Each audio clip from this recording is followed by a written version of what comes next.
wabarakatuh. Perkenalkan, nama saya Berlian Agung Putri, mahasiswi semester 1, Fakultas Ilmu Psikologi, Prodi S1 Psikologi, dengan nomor induk mahasiswa 20200701229. Pada kesempatan kali ini, saya mengangkat tema bahasan kesehatan mental. Apa itu kesehatan mental? Kesehatan mental sama halnya seperti kesehatan fisik. Kita perlu menjaga dan memeliharanya. Menurut Organisasi Kesehatan Dunia atau yang biasa disingkat WHO, kesehatan mental adalah kesadaran setiap individu atau seseorang agar bisa mewujudkan potensi diri mereka sendiri. Artinya, mereka dapat mengatasi tekanan kehidupan yang normal, dapat berfungsi secara produktif dan bermanfaat, dan mampu memberikan kontribusi kepada komunitas mereka. Seberapa pentingkah kesehatan mental? Pentingnya kesehatan mental digaungkan oleh WHO. Mereka menyatakan kesehatan adalah keadaan fisik, mental, dan sosial yang lengkap, bukan hanya ketiadaan penyakit atau kelemahan. Beberapa penelitian menemukan bahwa kesehatan mental positif tidak tergantung pada kondisi mental atau penyakit. Orang yang memiliki penyakit mental masih mungkin memiliki tingkat kesehatan mental positif yang berbeda, dan orang yang tidak sakit mental mungkin kekurangan kesehatan mental positif. Ada banyak cara untuk menjaga kesehatan mental yang positif, seperti cukup tidur, mempelajari keterampilan, aktif secara fisik, berhubungan dengan orang lain, dan banyak hal. Beberapa orang mungkin juga memerlukan bantuan profesional. Mental. Kesehatan mental adalah hal yang bersifat individu dan secara pribadi. Hal ini menentukan bagaimana seseorang dapat berhubungan dengan orang lain, menangani stres, dan juga membuat pilihan. Kesehatan mental adalah cara kita berpikir dan melakukan tindakan. Sedangkan masalah kesehatan mental adalah kondisi yang berdampak pada kesehatan mental kita. Tentunya, kedua hal ini adalah hal yang berbeda.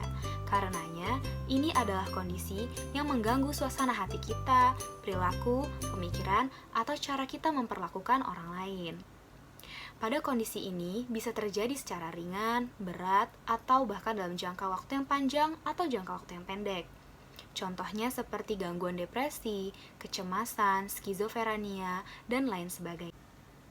Masalah kesehatan mental yang dialami oleh remaja cukup tinggi.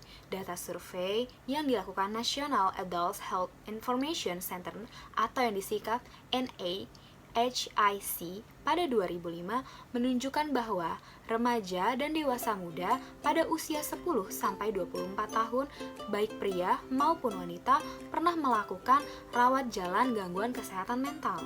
Sebesar 1,9 juta pria melakukan rawat jalan kesehatan mental, sedangkan wanita sebesar 1,6 juta jiwa. Atau gangguan masalah kesehatan mental. Yang pertama ada cedera kepala, yang kemudian faktor genetik atau terdapat riwayat pengidap gangguan di dalam keluarga. Yang ketiga, kekerasan dalam rumah tangga atau mengalami pelecehan. Yang keempat, kekerasan pada anak atau riwayat kekerasan pada saat masih anak-anak. Yang kelima, mengalami diskriminasi atau stigma. Yang keenam, pengaruh zat racun, alkohol, atau bahkan obat-obatan terlarang yang dapat merusak otak. Yang keenam, tinggal di lingkungan perumahan yang buruk. Yang ketujuh, stres berat yang dialami dalam jangka waktu kurun yang lama, atau masih banyak lagi faktor-faktor penyebab gangguan kesehatan mental. Berikut ini adalah ciri-ciri kesehatan mental. Yang pertama, memiliki sikap batin atau yang biasa disebut attitude. Yang kedua, aktualisasi diri atau kebutuhan naluriah pada manusia untuk melakukan yang terbaik dari diri masing-masing. Yang ketiga, mampu mengadakan integrasi dan fungsi-fungsi psikis yang ada. Yang keempat, mampu berotonom terhadap diri sendiri atau mandiri. Yang kelima, memiliki perspektif yang objektif terhadap realitas yang ada. Yang keenam, mampu menselaraskan kondisi lingkungan dengan diri sendiri. Yang ketujuh, memiliki persepsi yang akurat terhadap realita, termasuk realitas sebagaimana adanya. Yang kedelapan, tidak menyangkal hal-hal buruk yang terjadi di masa lalunya dan masa kini.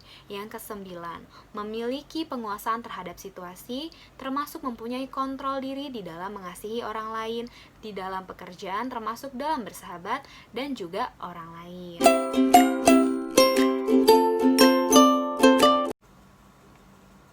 Upaya penanganan atau pertolongan yang dapat diberikan apabila sudah terjadi gangguan kesehatan mental.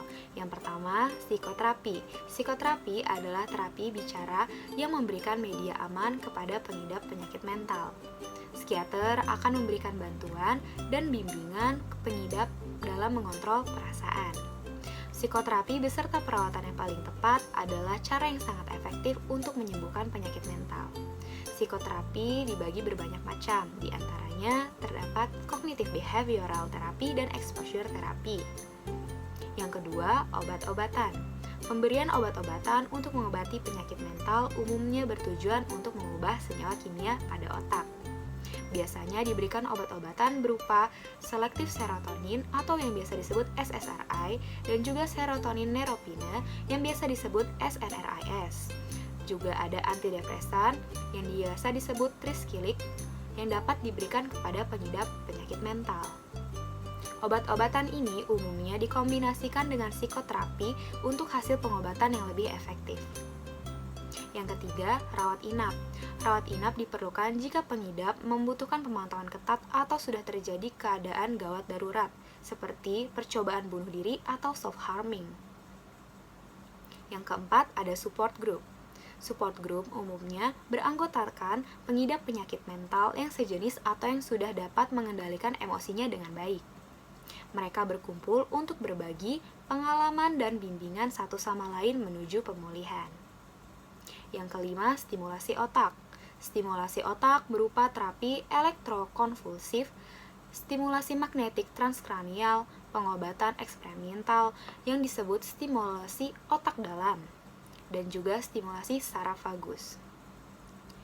Kemudian yang terakhir, pengobatan terhadap penyalahgunaan zat. Pengobatan ini dilakukan pada pengidap penyakit mental yang disebabkan oleh ketergantungan akibat penyalahgunaan zat terlarang. Baik, kesimpulan yang akan saya berikan adalah seseorang dikatakan sehat mental apabila ia terhindar dari gejala-gejala penyakit jiwa dan memanfaatkan potensi yang ia miliki untuk menyelaraskan fungsi kehidupan.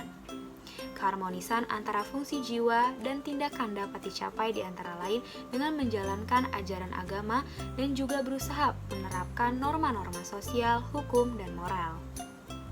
Dengan demikian, akan tercipta ketenangan batin yang dimiliki oleh seseorang tersebut.